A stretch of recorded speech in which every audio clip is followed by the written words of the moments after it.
আয়ুষ্মান ভারত প্রধানমন্ত্রী জন আরোগ্য যোজনা হলো একটি বিশ্বাসের নাম। প্রধানমন্ত্রী যা বলেন তাই করেন। প্রধানমন্ত্রীর মার্গদর্শনে চলছে রাজ্য সরকার। মঙ্গলবার রাজধানীর প্রজ্ঞা ভবনে এক অনুষ্ঠানে কথা বললেন মুখ্যমন্ত্রী ডাক্তার মানিক সাহা। জাতীয় স্বেচ্ছা রক্তদাতা দিবস প্রতি বছরের মতো এবারও পালন করা হয়। স্বাস্থ্য ও পরিবার কল্যাণ দপ্তরের তরফে এদিন রাজধানীর প্রজ্ঞা ভবনে হয় রাজ্যভিত্তিক অনুষ্ঠান।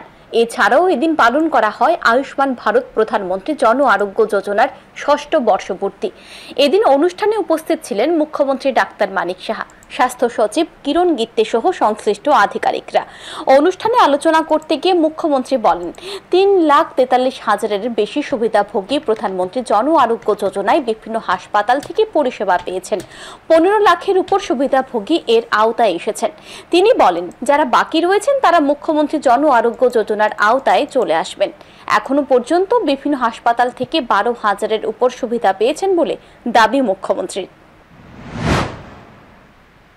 এই অল্প সময়ের মধ্যে 2,03,000 প্রায় পরিবারের মোট 4,48,000-এর উপরে আমরা এই স্কিমের মাধ্যমে আয়ুষ্মান কার্ড ইস্যু অলরেডি করা হয়েছে এবং এই কার্ড তৈরির প্রক্রিয়া এখনো চলছে।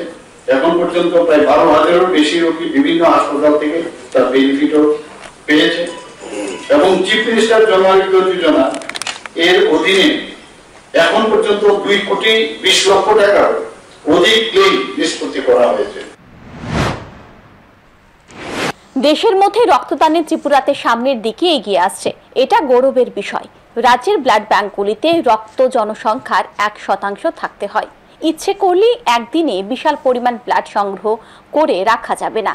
অনুষ্ঠানে কথা বললেন মুখ্যমন্ত্রী, কারণ নির্দিষ্ট সময়ের পরে রক্ত নষ্ট হয়ে যায়। তিনি বলেন, রক্তদানে এখন মহিলারা এগিয়ে আসছেন।